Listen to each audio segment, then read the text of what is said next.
se inscreveu aqui.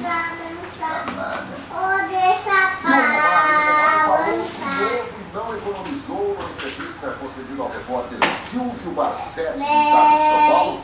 O baixinho foi enfático. A eleição da CBF vai ser comprada. Eu também não tenho dúvida, viu, que a coisa funciona assim desde sempre no Brasil, né? De um jeito ou de outro, ela é comprada. Se vocês desculpa aqui no meu Twitter para dar a fonte, eu retuitei hoje o dossiê, o site é o Doença.com. Que foi quem tinha feito aquele vídeo do Neymar e do Messi. O site contando o dossiê do José Maria Marinho, como é que ele ganhou a presidência da Federação Paulista de Futebol, o dinheiro que foi injetado, todo mundo aí todo mundo corre atrás, né? Bom, voltando ao Romário, diz o seguinte, aspas para o baixinho: torço e acredito que apareça algum candidato avulso